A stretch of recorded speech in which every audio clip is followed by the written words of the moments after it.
মহানবীকে নিয়ে কটূক্তি, ভারতে পুরোহিত আটক। মহানবী হযরত মুহাম্মদ সাল্লাল্লাহু আলাইহি ওয়াসাল্লামকে নিয়ে কটূক্তি করায় ভারতে ইয়াতি নরসিন হান্দন নামে এক হিন্দু পুরোহিতকে আটক করা হয়েছে। ভারতীয় সংবাদ মাধ্যম ইন্ডিয়ান এক্সপ্রেস প্রতিবেদনে এ তথ্য জানানো হয়। এতে বলা হয়, আটক নরসিন হান্দন উত্তর প্রদেশের গাজিয়াবাদের দশনাথ দেবী মন্দিরের প্রধান পুরোহিতের দায়িত্বে আছেন। বিতর্কিত এই ব্যক্তি গত বৃহস্পতিবার একটি অনুষ্ঠানে মহানবীকে নিয়ে অশোভন কথা বলেন। এরপরই তার বিরুদ্ধে এফআইআর দায়ের করে সিহানি গেট থানা পুলিশ।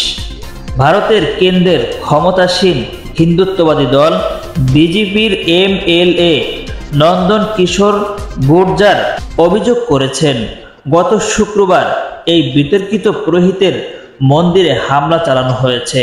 তবে পুলিশ মন্দিরে হামলার কোনো প্রমাণ পায়নি বলে জানিয়েছে সংবাদ মাধ্যম দ্য ইন্ডিয়ান এক্সপ্রেস।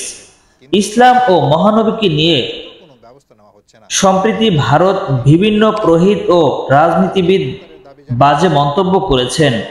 এর জেরে কয়েকদিন বোম্বাইয়ের দিকে রওনা দিয়েছিলেন হাজারো হাজারো মুসলিম।